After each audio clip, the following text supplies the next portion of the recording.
Olá, pessoal, mais um Papo Despolitizado e hoje com Marcos das Neves, deixa eu ver se eu estou falando certo, Palumbo, Major Palumbo, vereador da cidade de São Paulo. Que prazer, Igor, estar com você aqui hoje.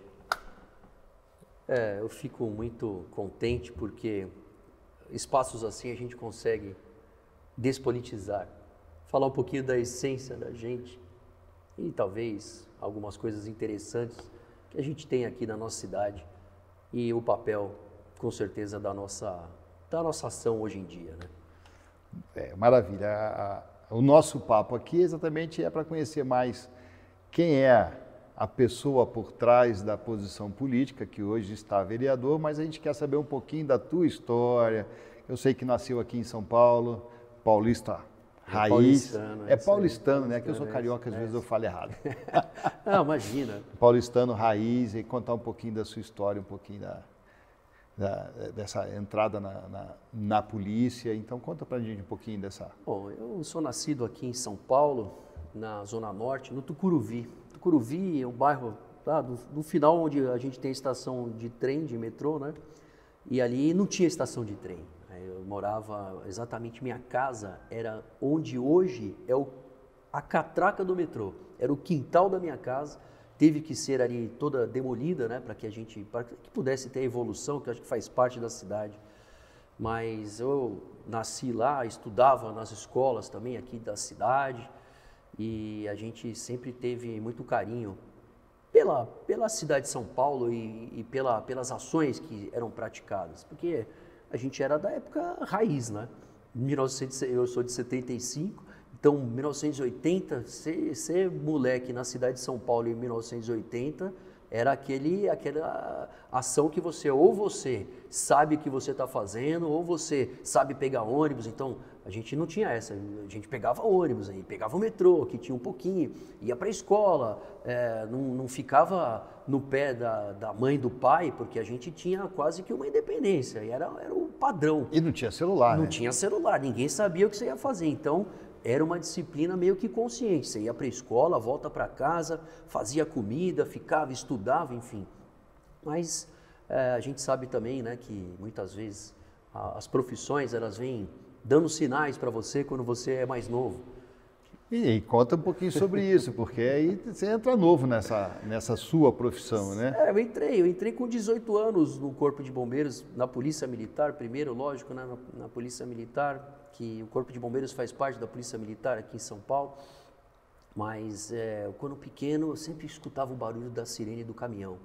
E minha mãe, eu estou olhando aqui as telas, né, essas telas aqui, as grades, a gente tinha umas grades dessas, perto onde ela pendurava as roupas. Então era igualzinho. Uma vez eu era menino ainda, escutei o barulho da sirene do bombeiro. Eu falei, meu Deus, o caminhão tá vindo, o caminhão tá vindo. O que eu fiz? Eu subi nessas telas aqui. Aí eu vi o caminhão passando lá na rua. Que legal. Só que eu não percebi. Tinha uma parte do varal, ela enroscou e eu caí lá de cima, quebrei o braço. Foi o meu primeiro contato com o Corpo de Bombeiros. Eu falei, essa daí então quer dizer que vai dar certo, né? Quem sabe um dia. Eu tinha um caminhãozinho de bombeiro também, então sempre foi bem legal da gente ter essa noção. E tinha um amigo do meu pai era da polícia, e tinha um amigo do meu pai que era do bombeiro. Ele brincava com a gente e levava para ver o caminhão no quartel, e toda a atenção do mundo. A gente, né, quando foi entrar depois na Academia do Barro Branco, que é lá na Zona Norte também, nós tivemos a chance de identificar algumas ações. Puxa vida, qual o lado que eu vou seguir? Será que eu eu queria entrar na cavalaria. Meu avô, pelas histórias do meu avô trabalhava na cavalaria. Puxa, vou entrar na cavalaria. Mas aí o caminho foi me trazendo para o lado do Corpo de Bombeiros. Depois eu entrei com 18 anos, são 4 anos, e eu saí em 97, 98 eu fiquei trabalhando aqui no centro. Trabalhei no meu primeiro lugar, onde é o estúdio. Com 22 anos já estava formado e já trabalhando aqui na cidade, né, na Polícia Militar, no 11º Batalhão, nas ruas. E uma ocorrência que eu lembro, até contei para você, foi a primeira vez que eu peguei uma vítima. A vítima estava convulsionando bem aqui perto. E num afã de ir lá atendê-lo, coloquei ele imediatamente. Era um morador de rua, mas pra gente qual era o problema? Nunca teve nenhuma dificuldade de você ter um morador de rua, uma pessoa que mora em casa. Uma vítima é uma vítima. Então eu coloquei minha luva, já busquei o morador de rua, coloquei ele dentro do carro da viatura, era uma Ipanema. Vamos embora para o hospital. Então a gente ia direto para o hospital. Para onde que a gente ia? Ia levar para o hospital do Tatuapé, que a gente não tinha ainda uma série de recursos, né? Enfim, UBS, UPA, essas coisas. Então, em 1998, tinha que correr com ele. Ele começou a ter uma convulsão. Nessa que ele começou a ter uma convulsão, então quer dizer, são contrações musculares involuntárias, mas não teve jeito. Um dos primeiros serviços meus, na hora que ele teve a convulsão, ele encostou no vidro da viatura, pum, explodiu o vidro da viatura. Aí já tinham outras pessoas na rua também, eu falei, meu Deus, quebrou a viatura, não acredito, o comandante vai me matar, que eu quebrei a viatura. E menino, né, de 22 anos, 22 anos. E aí também o meu parceiro também não tinha muita técnica para isso, eu só lembrava das aulas. De repente um falou, olha, ele está enrolando a língua. Eu falei, meu Deus, você está enrolando a língua, esse cara vai morrer aqui, já quebrou o vidro, ele vai morrer aqui, não vai não, vamos correr logo. Para o hospital, mas nessa daí eu fui lá e coloquei a mão para desenrolar a língua dele. Isso não se faz. Pessoal que estiver acompanhando, quando tiver um caso de convulsão, nunca põe a mão na boca da vítima, porque o que aconteceu, ele mordeu, mas ainda bem quando ele mordeu, eu consegui puxar, a questão social, ele não tinha os dentes do lado, então quer dizer, só mordeu com a gengiva e eu não tive nenhum problema, mas graças a Deus consegui socorrer, passou a convulsão, ele foi atendido, depois eu até o vi depois na rua também, ele até me agradeceu, mas não por isso, mas foram casos especiais que a gente sempre guarda, porque quando a gente vem nos locais, a gente sempre fica com aquela memória, puxa, aqui eu atendi um incêndio, aqui eu atendi uma batida de carro, aqui no viaduto, enfim, depois já no Corpo de Bombeiros, então são muitas coisas especiais que eu acho que levam a gente a ter um lado humanizado. Né? Eu imagino que as ações na rua sejam sempre contato direto com outra pessoa, né? Não tem... Todas as vezes. Sempre, né? Mas aí tem esse período de PM, de polícia e a entrada nos bombeiros. Em quanto tempo isso aconteceu se faz? Em um ano. Então, quando acontecem essas condições, a gente tem que fazer uma prova. Mas e a prova é de matemática, física e química. Para sair da corporação da polícia militar, para a corporação dos bombeiros. Para você entrar no Corpo de Bombeiros, na especialidade do Corpo de Bombeiros. Isso é curiosidade mesmo. Então, sair do Barro Branco, sai formado para a polícia. Para a polícia, 4 anos. Mas você já tinha o objetivo de ser bombeiro. De bombeiro. Tá, o caminho até porque você caiu lá da grade lá por conta do caminhão de bombeiro, né? Exatamente. Entendi. Aí essa mudança se faz através de uma prova. De uma prova. Aí nessa prova a gente, puxa vida, fazia tanto tempo que eu não estudava física, química, matemática, aí eu trabalhando, eu acordava às 4h30 da manhã todo dia para assumir o plantão, né, da polícia, que era um batalhão que a gente ficava, então acabava depois 6 horas, das 6 da manhã às 6 da tarde, né, então depois eu ia estudar, comecei a estudar bastante para que a gente pudesse ter lá não só para acesso fazer uma outra faculdade, depois eu me formei em Direito, também em Engenharia Civil, mas antes disso eu entrei no curso de bombeiros. Então com isso eu consegui fazer a prova e depois entrar no curso de bombeiros profissionais, que você tem mais 1 ano e 2 meses, como se fosse uma pós-graduação, porque literalmente, Igor, é uma outra profissão. Apesar de estar dentro da mesma corporação? A corporação é uma outra profissão. Você tem perigos diferentes, desafios diferentes, onde você precisa estar preparado. Porque se você não estiver preparado, você morre lá. Como quase aconteceu comigo. Você entra e não sai. Teve um incêndio, por exemplo, só comentando, né? Lógico, foi bem depois. Eu já tinha experiência nos bombeiros, mas um incêndio que me deixou marcado foi o incêndio do Memorial da América Latina. Cidade de São Paulo, um lugar que eu sempre gostei, que eu tenho muito carinho. Eu já ia lá antes de entrar na polícia, nos bombeiros. Ia lá com a minha namorada, tão legal, ficava passeando lá pelo memorial. E aí, quando teve o alarme para o incêndio do memorial, eu entrei pelas partes do fundo do auditório Simão Bolívar, que é o auditório onde tem aquele tapete gigantesco da Tomi Otaki. Sim. É o maior tapete, é a maior tapeçaria do mundo, se eu não me engano. Ela está no Guinness. Eu não, eu não vou pesquisar. Ela é muito grande. Então, aí quando eu entrei pela parte dos fundos, a fumaça tomando conta do ambiente, a gente não via por causa do teto côncavo. Aí a gente tinha que entrar por uma escadinha marinheiro. Meu Deus do céu, aquela situação complicadora.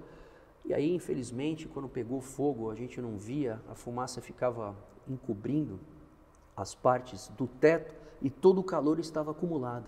De repente, teve uma queima total de todos os materiais combustíveis, então cadeiras, tapete, o tapete da Tomiotá que eu vi ele queimando. Eu fiquei desesperado ali dentro, mas eu tinha mais alguns bombeiros que estavam lá sob o meu comando, eu era o capitão da ocorrência, então eu tinha que tirar as pessoas de lá.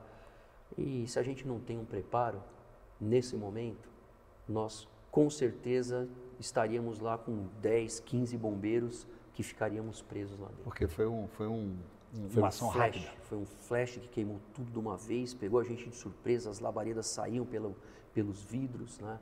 Então a gente teve que sair do local, retirando os equipamentos, mas o ideal mesmo era que a gente tirasse todo mundo. 2 ficaram, então nós tivemos que voltar.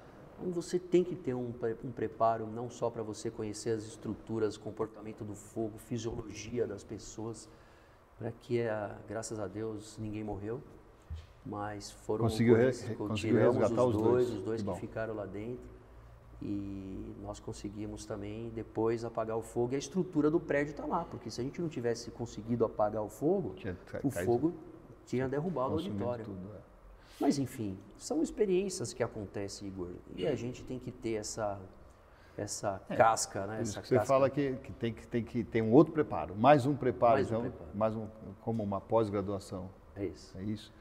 E aí, mas aí ainda tem o direito e a engenharia civil nesse pacote todo? Nesse pacote. Como é que é esse desafio, então? Quando você tem ali alguns conhecimentos que você... Eu acho que, por exemplo, quem está em casa e eu não sei o que fazer quando eu sou menino. Olha, presta atenção em alguns indícios que você possa ter. De repente, de algumas matérias que você vai bem na escola. Puxa vida, eu lia muitos textos e achava legal eu interpretar aquilo, eu ter uma ideia diferente em relação àquilo que eu achava que eu poderia entender do assunto.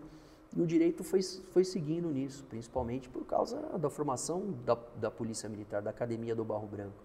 Eram aulas de carga horária do direito de manhã até a noite, um período integral, né? Então, nós tínhamos ali a chance de você terminar algo que você começou a estudar, e eu sempre tive essa persistência. Puxa, lá que eu comecei, eu preciso terminar. Eu comecei a estudar o direito, eu preciso terminar o direito, eu preciso me formar. Pois acabei me formando aqui em São Paulo também, lá no Mackenzie, e para mim foi essencial para que a gente pudesse ter uma visão diferente também. Até porque você está trabalhando dentro de um ambiente que é lei, justiça e ordem, isso. Mas a engenharia civil é que não encaixa nisso. Então, a engenharia ela veio exatamente por causa das ações dos bombeiros, né? Então, quando eu já estava formado engenheiro, foi a ocorrência que eu citei, mas quantas vezes nós entramos em locais onde pegou fogo, e ali pegando fogo, meu Deus, a estrutura conta para você, ela faz barulho, ela começa a identificar, começa a instalar, ela se movimenta, o aquecimento, a situação, por exemplo, do aço a 650 graus, então qualquer incêndio você chega numa temperatura dessa, ela começa a ter ali uma queda da capacidade portante, né, da capacidade de tração do aço, da compressão do concreto, então ela começa a dar sinais. E quantas vezes eu não fiz isso? Graças a Deus eu fui estudar a engenharia, porque muitas vezes a gente chegava nos lugares, eu olhava assim, então a gente estava fazendo combate, opa, peraí, vamos sair daqui, aí os caras que não conheciam, eles estavam lá fazendo combate, e eu ia lá, puxava, vem aqui, sai daí, vem aqui, sai daqui. Que a estrutura vai ruir. Uma vez vai cair. Aí eu lembro uma vez que eu puxei, aí era o nosso colega do segundo grupamento, sai daí que vai cair. Ele, pô, capitão, peraí, pô. Aí eu puxei, na hora que puxei, blum, caiu tudo. Aí ele olhou pra mim e falou, você tá vendo?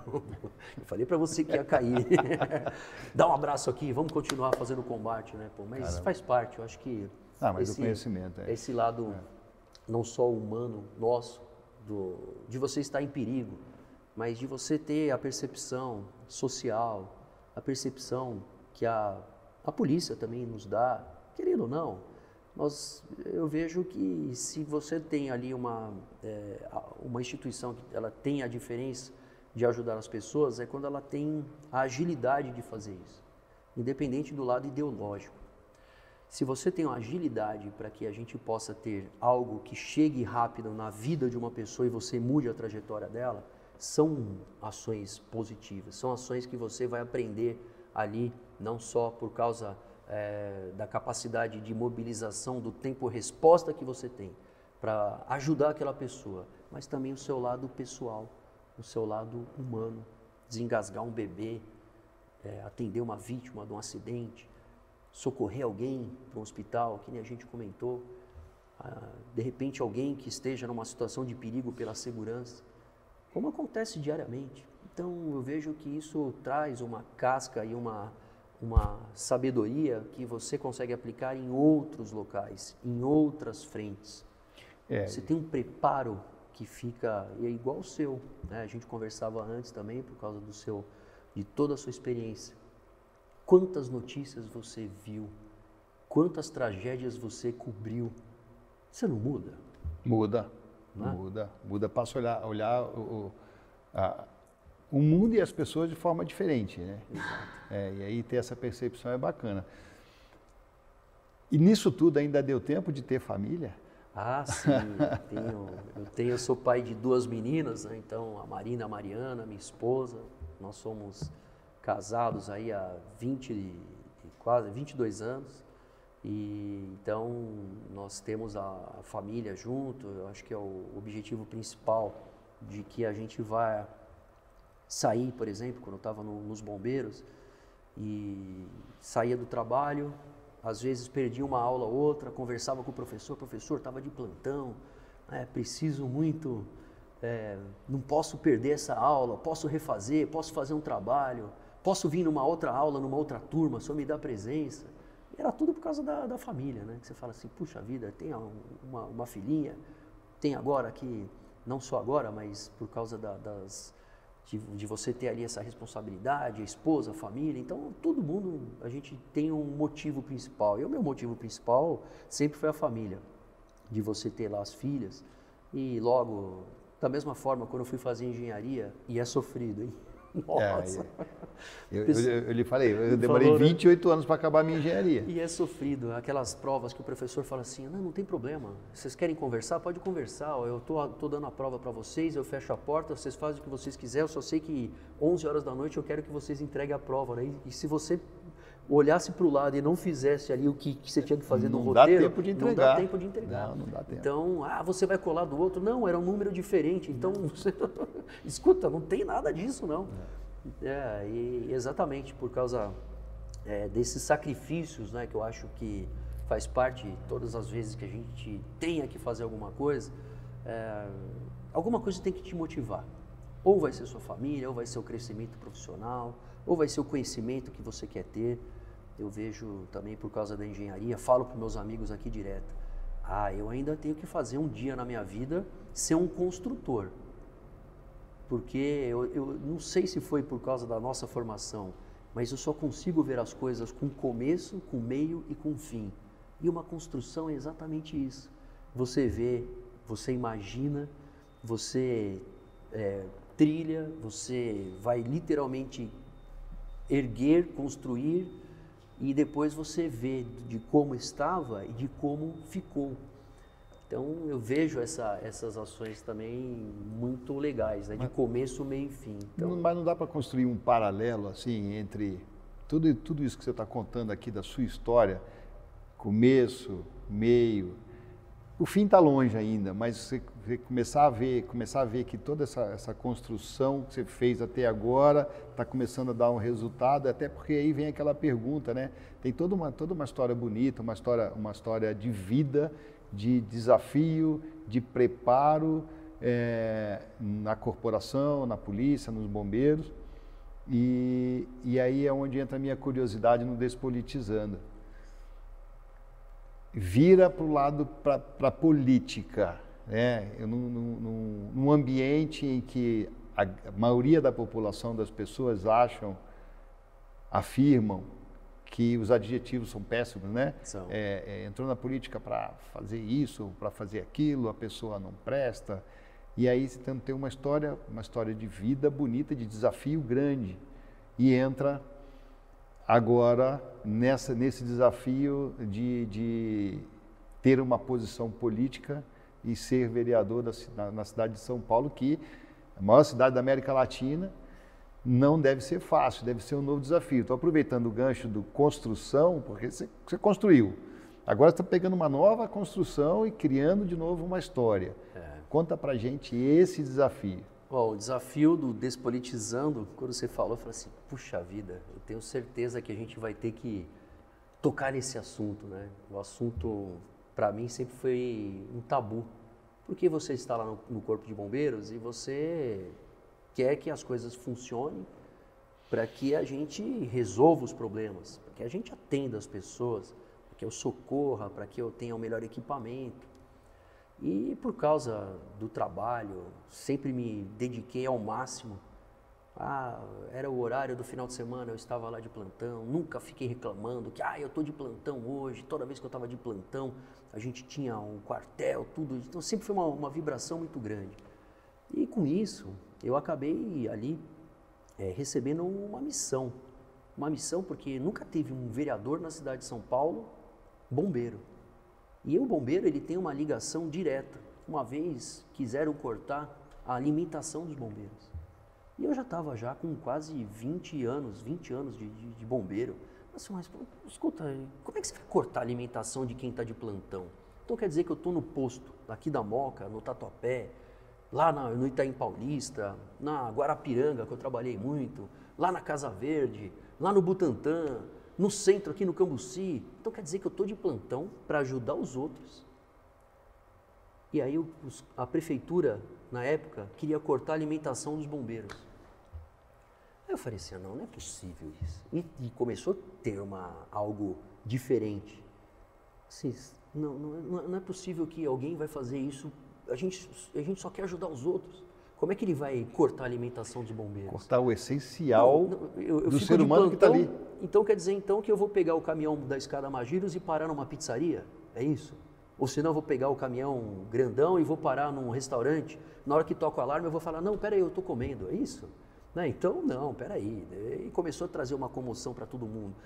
E dessa comoção, você tem vozes, você tem posições que são, normalmente as minhas, elas são de justiça.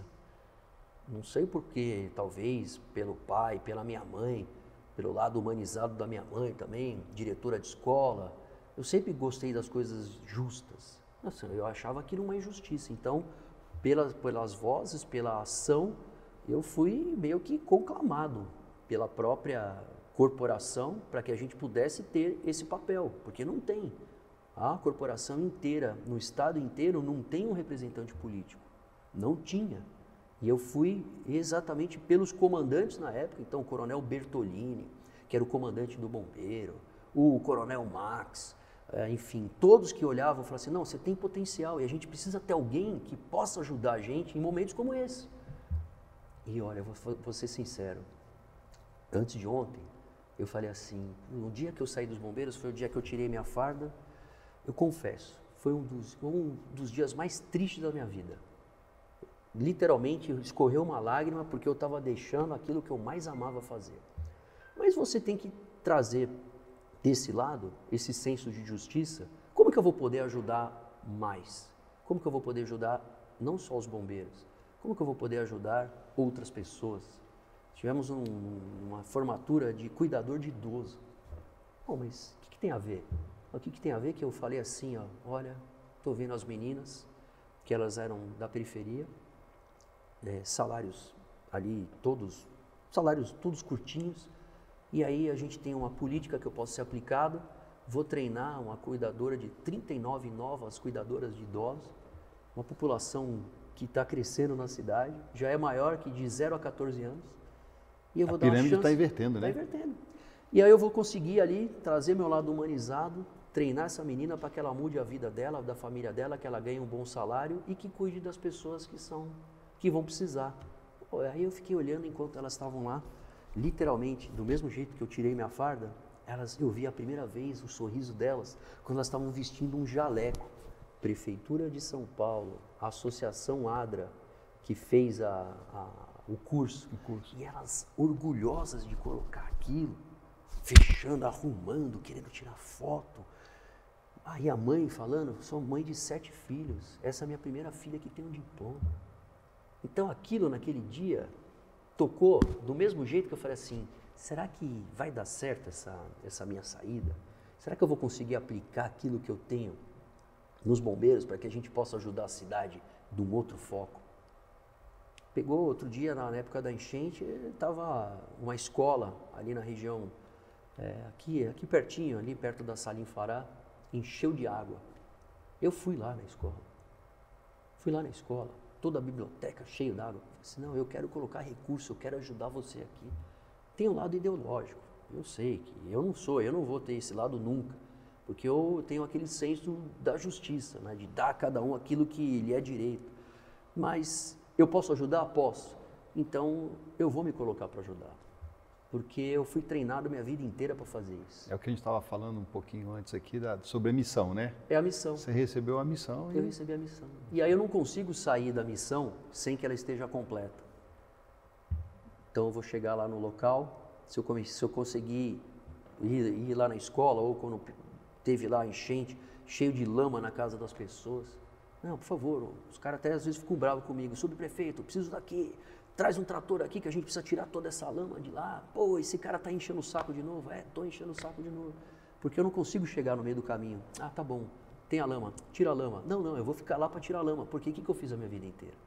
Eu fui acionado, eu cheguei, me arrisquei, tirei as pessoas do perigo e eu só saía de lá quando não tinha mais perigo. Então eu não consigo chegar no meio do caminho e parar no meio do caminho. Talvez essa construção que você me perguntou, ela tenha a ver não só com as histórias de sacrifício, de coragem que os bombeiros têm, mas que a polícia tem, que outras profissões têm, que os desafios que a gente tem, eu preciso ter sempre começo, meio e fim. E, lógico, isso não depende de mim. Se tiver o fim, a única coisa que vai acontecer, quando tiver o fim, vai acontecer o fim, quando acontecer, eu tenho que colocar a cabeça no travesseiro e dormir direito. Aí eu entreguei, né? Eu entreguei. Ah, mas eu não quero, por exemplo, eu escuto, tem umas ambulâncias novas que a gente colocou na cidade, 24 ambulâncias novas. Até comentei contigo. Aí eu escuto às vezes de alguns lugares, tiveram reuniões porque estão falando que vocês estão destruindo os hospitais. Mas por quê? Porque estão levando muitas vítimas para o hospital. Não, tá brincando, né? Tá brincadeira, você está brincando comigo? Não tô. Fala assim, não. Escuta, vamos fazer o seguinte, pula essa parte, eu não tô nem ligando. Eu vou fingir que nem ouvi, nem né? ouvi. Escuta, o que você quer que eu faça, pô? Então, é um desafio diário. Nós moramos numa cidade que é um país. O Portugal inteiro cabe aqui dentro da cidade de São Paulo, da região metropolitana. Países, isso mesmo. Então, se você colocar aqui 20 milhões, você tem quantas Bélgicas aqui dentro? Nossa, é isso mesmo. O estado de São Paulo é do tamanho do Reino Unido, com metade da população. Então, você tem muitas coisas que a gente tem como desafios. E a gente tem que demonstrar toda a fibra. E mesmo porque, se eu não fizer isso, sabe onde eu vou ser puxado a orelha primeiro? Dos caras que estão comigo. Desses caras que estão comigo. Porque os caras que estão comigo hoje, lá no trabalho da vereança, estavam comigo no bombeiro.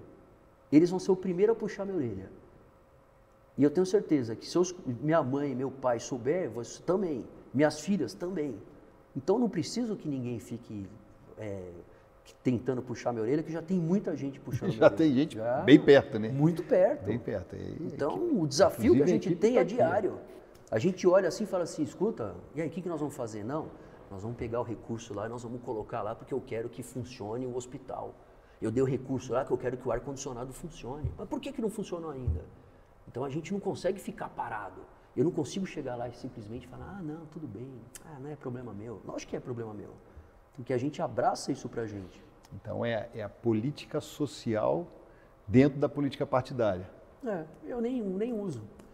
Política partidária, ou partido, ou... Não, a gente vai pelas reflexões nossas. Então, quando eu tiver que... eu queria que o professor ganhasse bem. Lógico que eu queria. Para mim, teria que ser o maior salário da cidade. Agora, eu mando no orçamento? Não sou, eu não mando no orçamento. Agora, quer mudar uma cidade? Por onde? Por onde? Começa na escola. Exatamente. Faz quer isso mudar um com o país, né? Quer mudar um país, começa na escola, né? Vai lá na escola. Foi legal. Eu estudei numa escola lá na Zona Norte, né? Como eu falei para vocês. Aí outro dia a gente pediu para a diretora, tudo bem, o Major Palumbo, ele queria fazer uma palestra de primeiros socorros aí.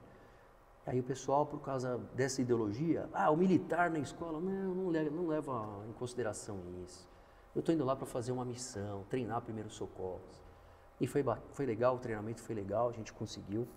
Aí no final a gente falou assim, puxa, queria agradecer a diretora, muito obrigado pela senhora, pelo trabalho que a senhora faz aqui. Pelo trabalho de trazer crianças e transformá-las em adultos conscientes, preparados para que ele possa ter todos os desafios da sua vida. Entrar na polícia, ir para os bombeiros, depois dos bombeiros, virar um vereador. Aí começaram todos a chorar, porque você estudou aqui, eu estudei aqui. Então toda aquela parte ideológica acabou naquele momento. Porque eu fui entregar valor e eles me entregaram o valor. E é eles ser que me humano, entregaram. né? É ser humano. Eu nem costumo, assim, a história, né? Essa história, a sua história encaixa muito bem com essa questão do despolitizando, porque é totalmente humano. É totalmente humano, não tem... Eu não tive político na minha família. Eu só tenho minha família de professor. E ainda desbravador na família. Desbravador na família. E até hoje eu fico ainda, todo mundo fica olhando meio esse cara, mas o que você está fazendo aí? Por que você está... Não, tô com os cabelos tudo branco aí, mas é porque... dá uma disfarçada, dá uma disfarçada. Mas essa daí, não tem jeito. Pinga na tela, a gente fala lá, cai na tela, bora, vamos lá. O que tem que fazer? O que tem que ajudar? E a gente tem que ter um lado, se você gosta e quer ajudar, você tem que estar disposto a tomar porrada. Toma porrada, vou fazer. Tem que dar cara para bater. Tem que dar cara para bater. Mas eu sempre falo, aliás, eu repito sempre aqui, sempre, atrás de um cargo político existe um ser humano. Então, antes de falar qualquer coisa, pode ser até por uma ação que você que está aí do outro lado não gosta, porque o fulano eu não gostei do que fez. Tá bom, mas dá uma pesquisada, vê toda a história, vê quem é, vê o que construiu para chegar até onde chegou. Esse, aliás, é o objetivo máximo do Despolitizando, existe um ser humano, tem uma família, tem uma pessoa que tem metas, que tem sonhos, que tem desejos e que construiu para estar onde está. Se alguns poucos fazem disso uma ferramenta para se aproveitar, são poucos, mas não pode ser por isso todo um trabalho jogado fora pelos outros que trabalham justamente estando numa posição política, né? Você tem razão, Igor, porque imagine que eu vou trabalhar, por exemplo, e eu não consigo entender essas dificuldades ideológicas. Então quer dizer que os bombeiros eles vão só atuar com um determinado tipo de público? E você vai escolher, senhor, você tem a mesma ideologia que eu? Não, eu estou no elevador, preso no elevador. Não, beleza, eu salvo você, qual que é o seu partido? Você não. Você é esquerda, direita? Não, não, eu sou de direita, mas não te salvo. Como assim, exatamente, né? Aliás, a gente tem que acabar com esse negócio de... Também repito sempre aqui, vou dizer sempre, para de torcer para o seu político. Política não é futebol. Aprenda mais um pouquinho sobre política, para poder discutir e falar, olha, está certo, está errado, faz direito, faz errado, né? Mas ideologia vale para outras coisas. Lógico. Né? A política tem que ter uma ação objetiva e para entregar para o povo. Aí, quando você tem algumas coisas que você gosta, por exemplo, eu gosto bastante de andar na cidade, então eu ando muito de metrô, entro no metrô, trabalhava na Sé, morava ali perto da estação, ainda perto da estação Jardim São Paulo. Então, para mim, pego o metrô, volto, entro no metrô, volto de novo, vou para lá, é muito mais rápido. É só, você tá lá no ônibus, no metrô, lógico, faz parte, eu fiz isso minha vida inteira. Vou ficar E não é legal andar na cidade? Eu fui lá visitar outro dia o Teatro Municipal. Você já foi no Teatro Municipal? Pô, que bonito. É maravilhoso. Você já foi lá no Museu do Ipiranga? Que bonito que é aquilo. Os locais da cidade, pô, alguns tipos de ações. A gente gosta bastante. Outro dia a gente foi também lá na ciclofaixa, lá da Marginal Pinheiros, na ciclovia, no parque lá dentro. Pô, que legal. Então pego a bicicleta, venho para cá, para Moca, vou para o Tatuapé, vai lá para Santana, vai para o Butantã, vai não sei aonde. E aí, no final das contas, você está aproveitando mais a cidade. Tem tanta gente que não aproveita nada. Exatamente. Aliás, vou aproveitar aqui, vou comentar sobre um assunto que não faz parte desse programa, mas a faixa azul, para mim, que sou motociclista, motoqueiro. Foi bem? Perfeita. Perfeita. Ajuda, eu por muitos anos saí de Guarulhos e fui para Berrini, passando pela 23, que era tudo apertadinho. Agora com a ciclofaixa, passei lá no final de semana, falei com a minha esposa, falei assim, putz, isso me ajudaria muito na época, que agora eu não vou muito mais para lá, mas me ajudaria muito. Para mim é perfeito. É lógico, também dentro desse mundo, tem gente que faz mau uso dela, mas eu acho que pro dia a dia é perfeito. Isso devia ser. Eu fiz essa daí, eu estive na primeira, quando eles fizeram lá na Avenida dos Bandeirantes. E eu falei para o prefeito, não é nada de propaganda, eu falei para ele, parabéns pela coragem. Parabéns porque se tem alguém que já atendeu um motoqueiro caído na rua, fui eu. Vários, né? Vários. Pode ter certeza. Eu falei para ele, parabéns, o senhor vai dar dignidade para essa rapaziada que carrega a cidade nas costas. Carrega. Claro. É transporte para todo lado, e entrega, e vai para cima e para baixo. Pô, e os moleques precisam trabalhar. Aí você vai lá, tem uma sacada dessa de colocar um corredor. Pô, e no lugar certo, né? Porque houve uma tentativa no início, se eu não me engano, do lado esquerdo. Do lado esquerdo, e aquilo era problema, porque as conversões para a esquerda, no lugar certo. De novo, né? Assim como a gente fala em relação a alguns políticos, algumas pessoas que usam moto fazem mau uso. Sim. Mas não pode ser a maioria. Eu ando de moto há 20 anos, todos os dias. Todos os dias. Tive nesse período, acho que umas 2 ou 3 ocorrências por erro meu. Né? Porque andar de moto, ser empresário andar de moto não funciona. Não dá. Porque a cabeça está em outro lugar e do nada desvia e cai. Mas para mim é perfeito. Mas essa eu vejo que política excelente. Excelente. E vai ser espelho para o Brasil inteiro. Aí o pessoal, tem que dar os méritos. Prefeito, parabéns. É isso aí. Que eu acho que vai ajudar. Ajuda na mobilidade. Se não fosse boa, não estaria sendo aplicada na cidade inteira. Então, está multiplicando agora, né? Maravilhoso. Major, muito legal, bom o nosso papo. Se deixar aqui, a gente fica a manhã inteira aqui. A gente está gravando de manhã, tá? Mas a manhã inteira aqui batendo papo, mas um grande prazer tê-lo aqui.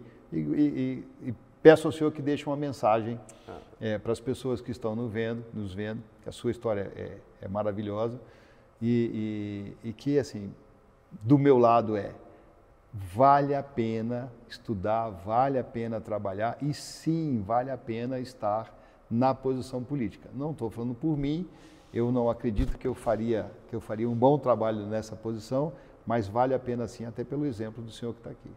Eu primeiro queria agradecer, Igor, muito legal estar aqui com vocês, no Despolitizando, com o pessoal que está acompanhando, e eu acho que todas as vezes que nós tivermos qualquer desafio na sua vida, nós temos que ter a ação direta, e eu falo isso quase que todo dia. Faça as suas coisas com missão e com propósito. Porque se você não fizer com a missão, quer dizer, algo que você quer chegar, num objetivo, numa meta, através das metas você vai chegando no seu objetivo, não vai dar certo. E o propósito? Faça com o propósito de você se colocar à disposição, de você ter ali essas ações para que você consiga deitar e colocar a cabeça no travesseiro. Porque quando você faz isso, você vai se sentir ali realizado. E eu faço isso minha vida inteira, missão e propósito. Então, deixo essa dica e muito obrigado aí pelo convite. Eu que agradeço, e não só pela presença, mas por tudo que já fez e ainda fará pela sociedade, porque essa missão do bombeiro eu considero uma missão heróica. É minha opinião pessoal. Obrigado. Muito obrigado. Obrigado.